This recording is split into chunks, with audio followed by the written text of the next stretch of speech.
Chef is giving me. Are you get a chef shot? Get a shot of Chef. He's doing some. I think he thinks he's on a baseball field.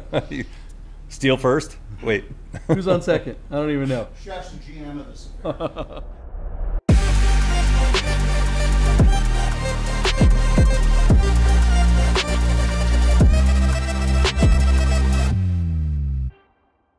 Welcome to the Dur or Die podcast. My name is Duane, and I am here with my esteemed colleague, Mr. John Polnik. John, how are you tonight? It's a little steamy in here tonight. It is very esteemed. My glasses are fogging up. It's a little muggy in Las Vegas. It's very humid. I despise the humidity. I love the desert. That's one of the reasons why I live here in Las Vegas. I'm from Arizona, another completely dry state. So you can keep the humidity. I hate it. Do you think people tuned into our Dur or Die podcast, for weather, which is a Porsche podcast? Do you think they're like, hey, let's check the weather in Las Vegas? They need to know. I mean, there's a chance they could be traveling here. Yeah. So you never know. Yeah, I don't think they give a shit. But who do we got in the audience with us? Yeah. Well, we've got Chef. I know him as Chef. His name is William, and he's a great guy. He's a local Porsche enthusiast here in Las Vegas. Chef, how are you tonight? Chef, go ahead and introduce yourself, but you got to blow that camera. Not the camera, but the microphone. Blow something. Okay. I am great. I'm glad to be here. We're waiting for the pizza. The pizza guy's coming. And our good friend Jason Aldean is also here. Instagram famous. He's got a fantastic couple of Porsches. I think he's got a really cool 964. Jason, is your car back from paint? I know my car is not back from. Oh man. Paint, Okay. Dwayne, but it is Alter, not Aldean. But oh, that's right. He's a famous country he's a famous music. country singer, but I'll take it. You know, it's a compliment. You should have just gone with Aldean. I know for a fact he'll go with anything that gets him. Well, we'll leave that for just another hey show. You. He responds to hey you. I'll leave that for another show. I got the first name right, so you know, and the first letter of the last name. Well, JP, I thought today we would talk about how to buy an air-cooled Porsche, and I know you have bought countless. Well, maybe not countless, but quite a few, I'm sure, right? Quite a few. Yeah. Quite a few. Do you know? Dozens, as we mentioned on the previous episode. I hadn't started counting them until our friend Mikey P. You've seen his 914, right? I have indeed. Yeah. He has those big number 7 meatballs, or 17 meatballs on the side of it. Right. Maybe in post I'll bring up a picture of that. But the reason why there's 17 on there is because I actually bought that car and I wanted a number for the meatball and I couldn't come up with a number for the meatballs. So I was like, well, how many Porsches have I had? And since then, I don't know how many there have been, but you know, ultimately Mikey bought that car right. and has driven the wheels off of it. He recently got it fixed too. I mean, I was he had happy the to engine hear. complete. That was a 1.7 car, which 17 kind of worked with as well. Yeah. But that car, he had the engine rebuilt, bored out to a 2-liter. So it's a completely different car now. That car, we were leaving Cars and Coffee way outside of Phoenix when they used to have it at the Speed Vegas, way out there. Mm-hmm. You lost a fan belt, right? And you pulled off into the casino parking lot. I saw.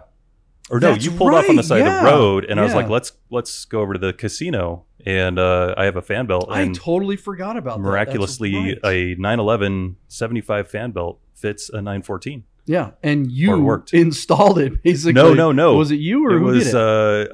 Was it Israel? Israel. Israel Yeah. installed it in the parking lot. Okay, He's like, that's why the 914. That so like probably a year or two later when Mikey had it, we were on a drive somewhere and he lost a fan belt. yeah. That's probably why, because I don't think I ever replaced it after that. No, it was probably the wrong fan belt. Yeah, But, yeah. hey, we it did got have you an extra home one. Got us that home night. and got Mikey around. Yeah. Jason Alter, his air-cooled 964 is a nice one. I know he's got a story about it. You guys are gonna go get a pizza? We're gonna go over to Evil Pie.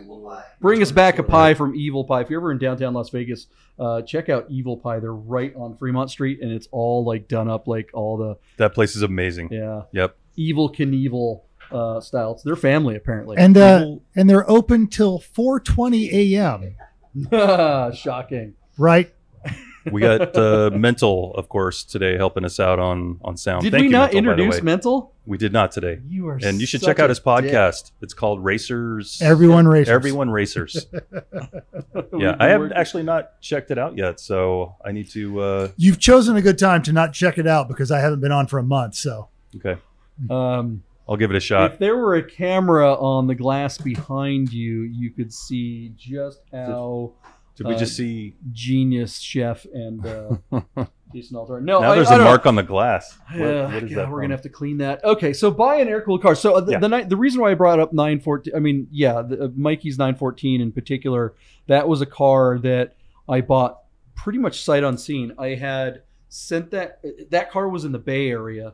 And it came up on Craigslist, and I called a friend who lived in the Bay Area, and he went out and looked at it for me. And so we did kind of a FaceTime on it, and that thing was cheap. I mean, it was like 914s were still pretty inexpensive. A couple of years back. I Then. mean, you could pick them up. What if we're talking like $3,000 or something like that. Yeah. But it was running and driving at that point. Correct. Yeah. It was running and driving. That is an excellent way to describe it. It had issues in the hellhole. It had all the typical 914 issues. But I was like, you know what? That was the point where they were just starting to creep up. I was like, I better get a hold of one before I'm not going to be able to in a while. So I bought that one, and I flew out to the Bay Area. And when I got there, it happened to be one of those weekends when it was just pouring down rain. So I got there, I looked at the car, I'd already bought it. I wired the money. They have excellent roofs for sealing out water, if I recall, right? Yeah, not at all. That's exactly right. And no Targa Porsches are good at keeping out weather, and that one was no German different. engineering. Yeah, is boy, finest. it was terrible. Yeah, the Targa was on that. But yeah, so I hung out in the Bay Area for a couple days with my buddy, and finally I was like, I gotta go home. And so I got in that car in a torrential downpour and drove all the way back to Vegas. And about halfway home, going through Tehachapi, you got the mountain range there. It started giving me some trouble. I was like, uh-oh, here we go. And there's nothing. There's nothing out there. Yeah, there's except definitely no Porsche mechanics. XXYYZZ Road or whatever. Zizix. Yeah, it wasn't anywhere near Zizix yet. That was on the 58 before you get to the 15. Right. Before Baker, where that is. But anyways, yeah. So it was going up through the mountains. I was having a great time. Then all of a sudden it started missing. Like it wasn't missing. It felt like it was intermittently losing starving power or something. Yeah. It like not have fuel, then it would be fine. And I was like, oh boy. So I decided I don't know what this is, but I pulled over at a common problem on those is the fuel pumps overheating.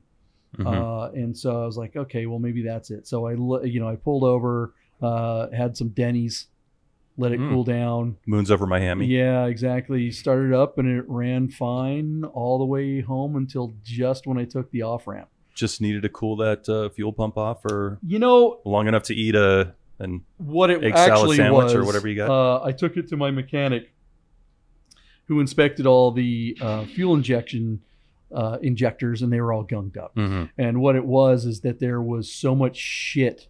There we go. I just flubbed on our show. There was so much crap at the bottom of the fuel tank. The fuel tank was just rusted out. Yeah. And so it was just sediment. And what happened was when I was going through the mountains and kind of, that car hadn't been run much in years. And so I was getting, once you get down to that last quarter of tank, you're pulling in sediment from the bottom of the tank, and it was gunking up the injectors. And so when I let it sit, the fuel settled, refilled it, I topped it off and it was fine. So basically for, the next, until I had that fixed, I had to, just keep filling it up. But the thing is, I took it right to the shop and had them redo the tank and, you have to. I mean, that's one of the things when you're looking for a vintage classic car, 911, Beamer, whatever it is that's been sitting around, especially California gas, and we have the same gas here in Southern Nevada, is full of ethanol, and it gunks up fuel systems when it sits. It turns to glue. So you absolutely have to clean out the fuel systems if the car's been sitting for anywhere over a year or two. Yeah. But I mean, that leads us into our subject, JP. You sorry, that was like I went down a rabbit hole on a specific car. But you want to talk about cars? Well, I thought it'd be cool to kind of give our viewers, our listeners, an idea or just some general tips on how to purchase a. It doesn't have to be a 911 specifically, but we are going to talk about 911s. We're going to talk about air-cooled 911s. So what, 64.5 to 89 if you can Well, find them that old. Air cooled goes to 98, right? So Or yeah, if you I include always think of the 993s. yeah. True. So we could go all the way to the 993. Why not? Sure.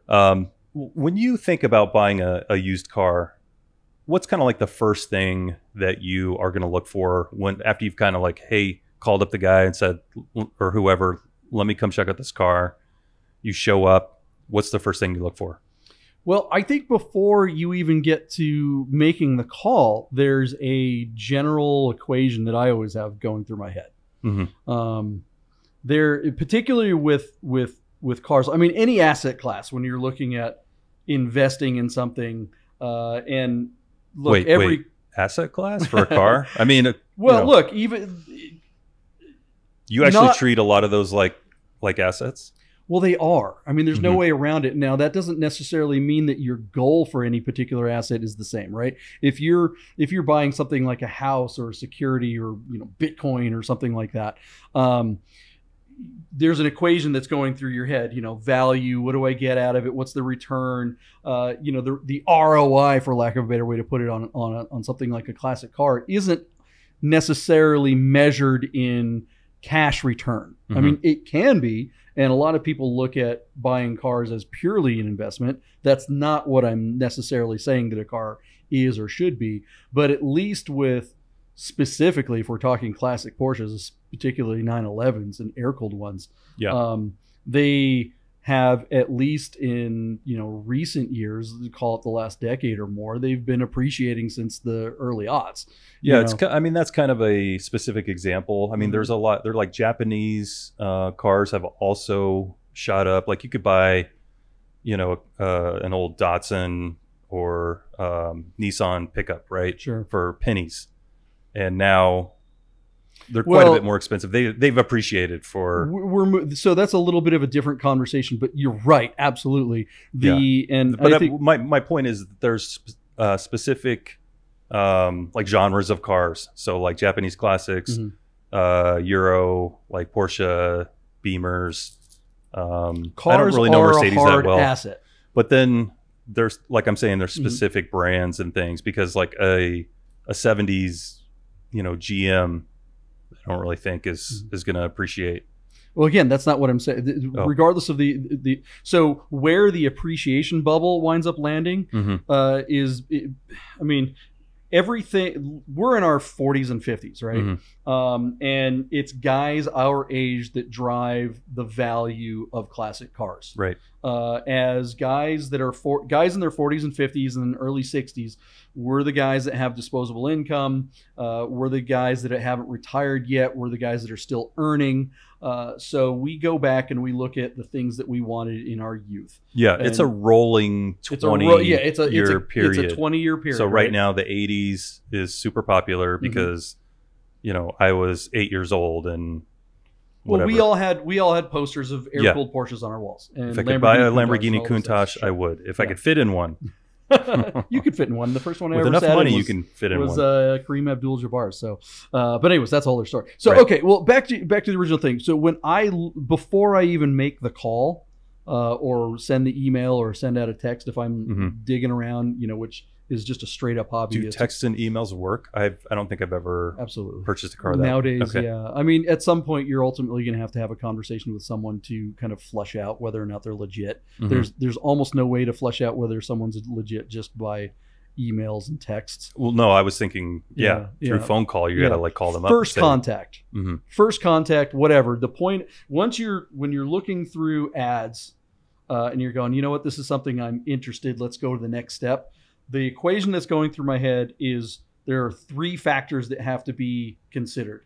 There is the aesthetic of the car, there's the mechanical condition of the car, and there's the value, so the price, right? You have to have 2 out of 3. Okay. Have to. If the car doesn't have at least 2 out of the 3, you don't even make first contact, right? Interesting. So that means you could have a car that looks, let's say cosmetically it's amazing, right? But needs engine work. All right, well, you got one. Cosmetically, it looks great. The ad says it needs engine work. It's got some mechanical issues. Yeah. Okay, well, that means the price better be really good to make up for that. right? So Right. you got to have price and aesthetic, or mechanical and price, or or it's if you're gonna pay a high price, then it better be tits McGee, man. That thing better be all good on the other two areas. And if you get all three, that's when that's when it's exciting. And sometimes that happens. So yeah, I mean, it really is. That's before you even send out a text or email or phone call. Yeah, I think I've done that mentally. I don't think I've ever written down an equation or actually had that formula,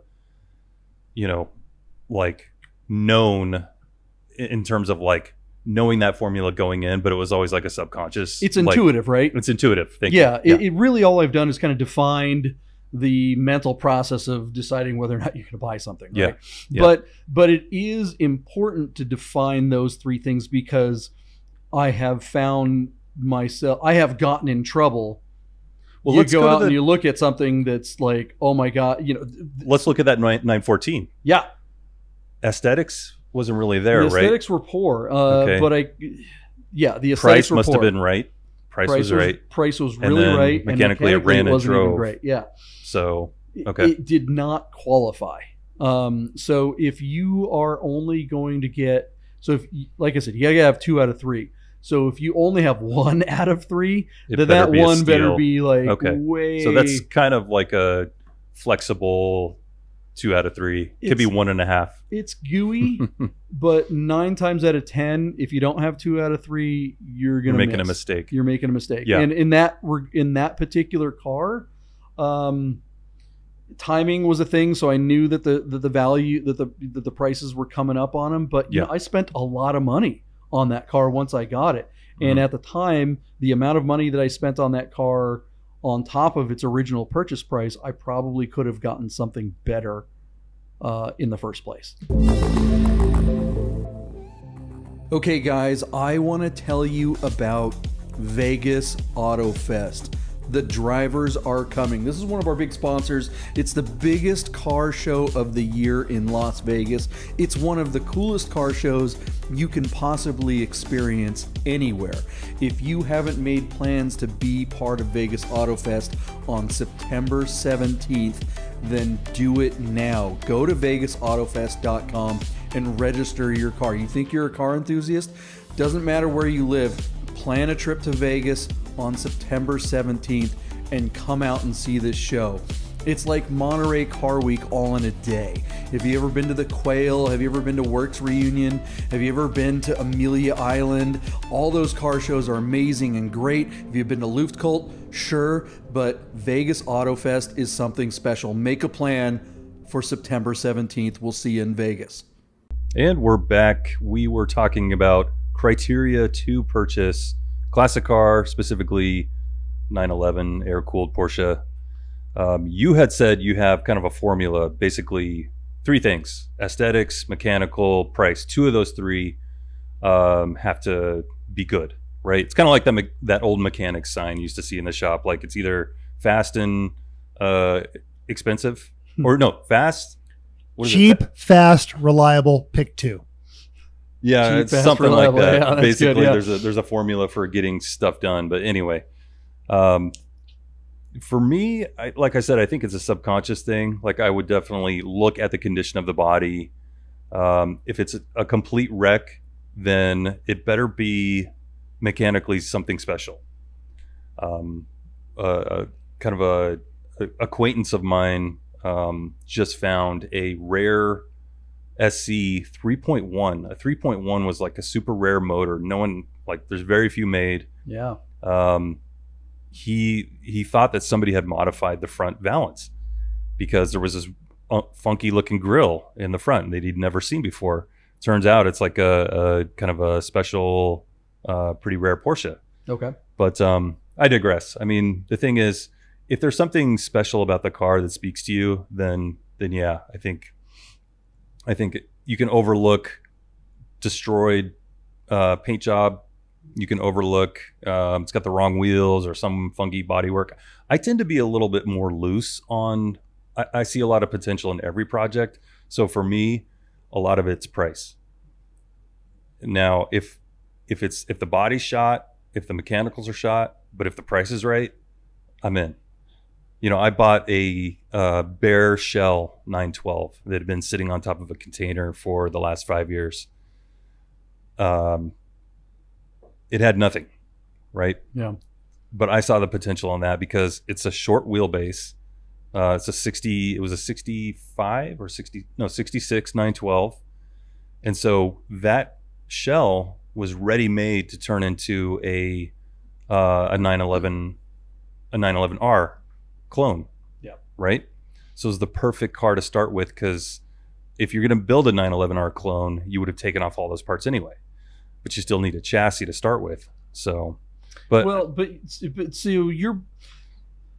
I obviously I can't disagree with your approach because it's really a personal thing. This is a subjective, way of looking at purchasing cars. But keep in mind, you have to figure out the type of person that you are as well. You and I are very different when it comes to our Porsches, not necessarily in the sense of what we find aesthetically cool or not cool or any of those things. All that stuff is always debatable between Porsche guys, but you're a wrench in whereas I am not. Yeah. You are the type of person that will take on a project, and a project is different from worlds apart. Yeah, Absolutely. it's a completely different animal. So you're looking and saying, okay, not only am I buying this thing that I am going to spend all this energy and time. And, so. You've bought a project, though. The Marlboro car that's in our bumper for this show was a derelict kind of when you bought it. It needed a lot. And you were able to kind of. Well, that one definitely. Okay, so just for the people who are watching, you could see this car in the opening of the show, right? It's that crazy slant nose Targa. I'm going to rudely. I love that car. You had just gotten that when we met, and that car is. You talk about the aesthetic. There was just something undefinably cool about that car. Well, but not until I was done with it. Not until he was done with it, because he made it cool, but that's all I did. I remember you called me from the guy's house and you're like, but in that case. Well, hold on. Can I want to interrupt. Okay, just say we should tell the audience that this particular car we're talking about a 1979 SC Targa that had a wide body slant nose kit, and this car had been sitting in a garage. It's sitting in a backyard. It wasn't a turbo wide body. It was a RSR wide body, which is like ultra cheese wide. Graters, like the big vents in the back. Rock. Yeah, it was crazy. But it was also, the body panels were Bondo. They weren't Bondo. They were misaligned. And I don't know, they weren't too badly aligned. It was more that they were primered. This car was not painted. The interior was old and brittle, and the seats were cracking. Wasn't the original color something cool? Everywhere. Wasn't it ice cream metallic or something like that? No, it was that. It was a type of green. It was like this. It's like that Honda teal green that has a cool Porsche name, but it was an awful color. But anyways, so I got that car, and when I saw that thing, I was like, okay, does it run? And it ran kind of, we drove around the block. It started. And I was like, so you have kind of you're a perfectionist. You look at a car, at a project and go, okay, I'm going to bring this to a level. When it's done, it's going to be a perfect thing. Yeah. I saw that car and was like, okay, this is purely an investment. This is purely something that I think I can make some money on. I know I'm going to have to put some money in. And I looked at that thing like, okay, this is an opportunity. How much time, effort, and money am I going to have to put into this car? Right. Before we get to that, thanks, guys. Look at that. We got Chef brought us some pizza. Thanks, man. Lives up to the name. Dude, this guy. He didn't make it, though. He went to Evil Pie. Yeah. Your time, my time, the amount of, it's hard to put a price on our time, right? We know how much money we make. We know how much we're worth. Guys our age, we do things for a living, right? Yeah. So it's like, all right, what is the opportunity cost? If you're going to say, all right, I'm going to buy a frame and now I'm going to source an engine and wheels and all the things and I'm going to put it together myself and all that kind of stuff. You're getting something out of that because you enjoy that process. Right. Right. And that's how I think you're approaching Thank you, that sir. project. The investment is not just the joy of having a car that you can go and drive. The investment is you getting the joy out of Absolutely. seeing that project through. Right. This But in that particular case- car was not that for me. It was like, Yeah. I know I can make this look really cool. There's a certain type of kind of, I call them, it's that derelict thing. Mhm. There's a certain type of kind of grimy, Shabby dirty chic. Porsche, shabby chic thing that's like, okay, we're going to put stickers all over this thing. And we gave it a Marlboro menthol livery that kind of matched that original was so color. awesome. And it just looked so sick. Yeah. And it sounded great. And I had the engine kind of gone through. But it needed It needed everything. needed an engine It was- rebuild. Really, it was Yeah. leaking oil, out of stuff. At the very least, it needed a reseal. But They it all just- do at that age, though. yeah, I right. mean, When they were sitting that long, but it actually ran great, and with the straight pipes, it was a beast. Yeah. I really, in hindsight, I wish I had kept that car and just it spent, was such an spent the money. attention-getting Yeah. car, though. I mean, that's the cool Yeah. thing about it was, I mean, you nailed it on the graphics and all that. And that was actually, I sold you the nose on that. IROC yeah, front bumper. which was that kind of light blue color. It just Yeah. happened to work I know. perfectly with the rest of the look, It which was worked dumb out. luck. Yeah. So thanks for that. No worries. Yeah. So, but there it is. I mean, when you're looking at a classic car, in particular a Porsche, you have to decide what type of what kind of Porsche person are you? Are you the guy that likes to wipe the car down and look at it in the garage? Or are you someone that just likes to drive? Mhm. That particular car was a project that I knew I was not going to keep and that was not going to stick around. That wasn't going Right. to be my car. There's a famous rule that says, buy the best Porsche you can afford. Do you live by that rule? No. I don't. No. Okay. No. I know a lot of people do, and I feel like if I was a 1%er, a 0.001 percenter, I would I be the person that just goes out and buys a GT2 RS, a brand new one? Am I that guy, or would I still love to? Would I build a Singer-esque air-cooled car? I don't know. I've often wondered about that. Well, I mean, when you're in that category, I mean, look, more is better, right? Neither one of us have just one Porsche, Yeah.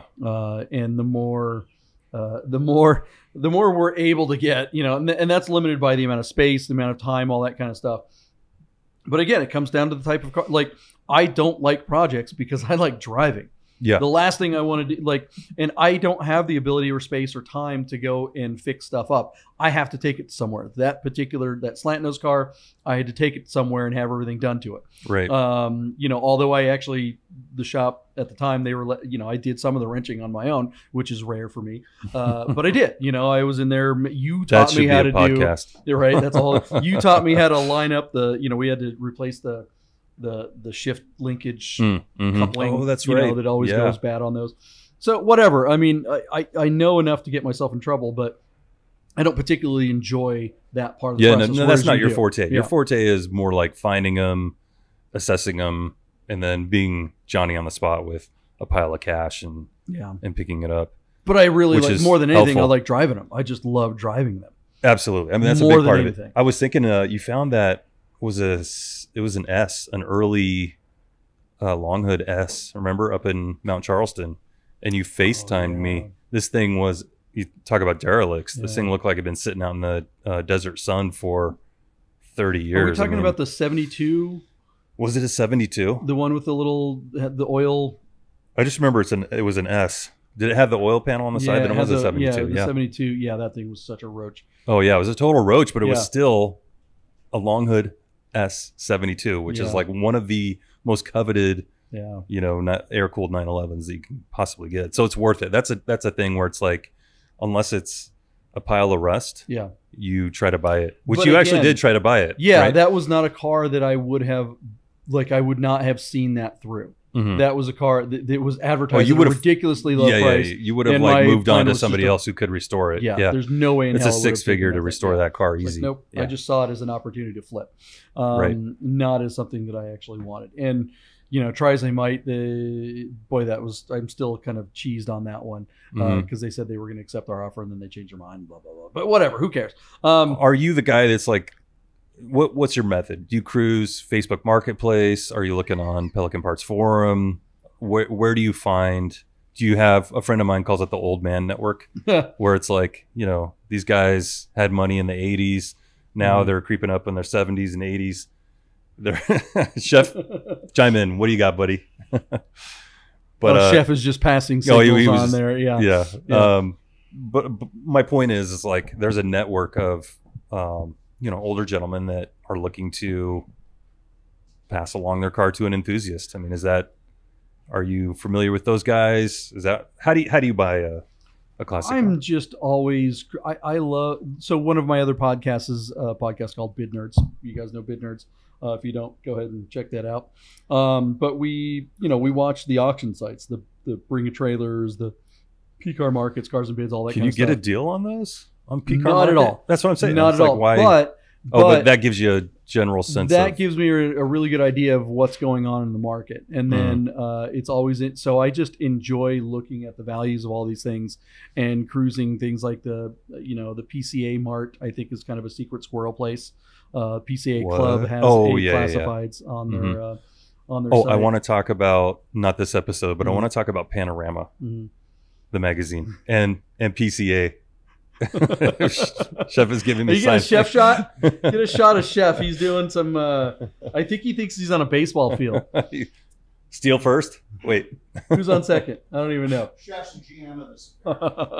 Well, I think we're getting close to tying this one We up. are, But yeah.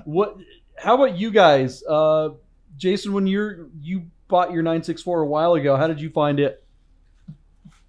I actually found that on Renlist. I got Oh yeah. popped up one night, Yeah. very late night, and I was all over it. So, Hmm. and it was right before things took off, so it was kind of like that weird. COVID just started, so it was that weird dip, and I got lucky. Nice. Yeah, that was a good time to buy. The forums are absolutely a great place. 6 Speed Online is a secret squirrel of mine. But Renlist and Pelican are obvious. Stuff on Pelican, if it's a good deal, it's gone in 2 seconds. It's that form is scoured. Yeah, minute by minute. So being there and being present helps if you're looking for something. But honestly, Craigslist, man. Right. Craigslist is still where it's at. That's a go-to. People advertise stuff on there. And I think people still advertise, but fewer people. I feel like there are fewer eyeballs there these days. They've moved on to Facebook Marketplace. It's just easier. You're Yeah. already on Facebook, and then there's pretty pictures right there. It's easy to get to. Facebook Marketplace sucks. It does suck. Yeah, It does suck. It sucks if you're looking for something specific, Mhm. and that's why it doesn't really work for classic cars and Porsches, but it works great for if you're selling your Camry or something like that. Because it's just not the search parameters are screwy. You can't be specific. It always gives you all this extra crap. Oh, it's horrible. It's just such a pain in the butt. OfferUp, I've found amazing deals on OfferUp just because nobody's looking for a classic Porsche there. That's but another one. Yeah. Mental, how about you? What's your go-to for looking for old cars? So you actually hit on it pretty well with the OfferUp and the Facebook Marketplace. If the thing about Facebook Marketplace is because it's so easy, folks who don't necessarily know what they have, that's where they're going to go. I just purchased a Volvo T5 wagon with a 5-speed for what I thought was not a terrible price. I also found my 914 on Facebook Marketplace from someone who just wanted to be rid of it. Yeah. But Craigslist is still where the enthusiasts go. And you mentioned contact methods. And I have found that on Craigslist, actually typing an email using punctuation in English and being polite has gotten me so many good deals because they get so many emails from scammers. Yeah. Your polite email with punctuation stands out. Yeah.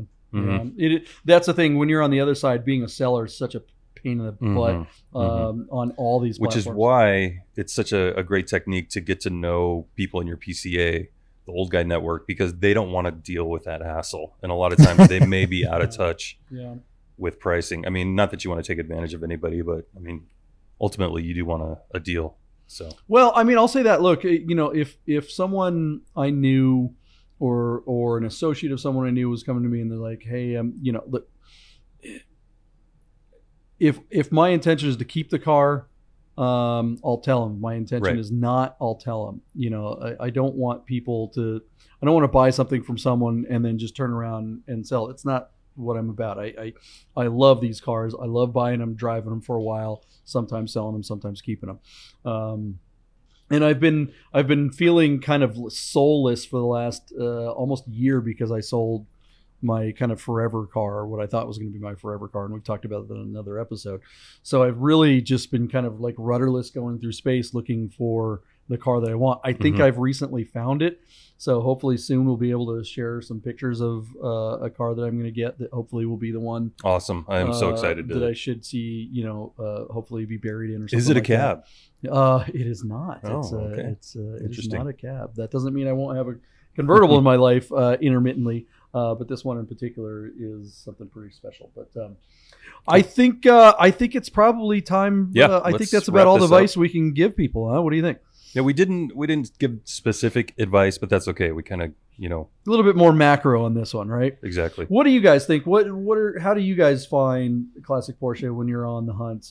Give us your secret squirrel sources. Give us some tips down in the comments below. Mhm. And while you're at it, hit the subscribe, like, and notification button. We're doing Dur or Die regularly, right? We're going to Yeah. try to get these out like a couple times a week or something like that. Yeah, we said every day, but we're not doing that. We're doing Tuesday, Thursday, maybe. I don't know. We'll see. Maybe. We'll just see. Okay. At least twice a week. It just kind of Twice a depends on our schedules and everything like that. But just Cool. guaranteed twice a week, Tuesdays and Thursdays. Look out for some bonus episodes. And Yeah. anything else you want to talk about? No, before no, we get I out think- of here? Yeah. I think that's it. Mental. Thanks, buddy. Thank you, sir. Chef Jason Adine. Love the concert, man. Love the concert. All right. We will see you guys next time. See you guys.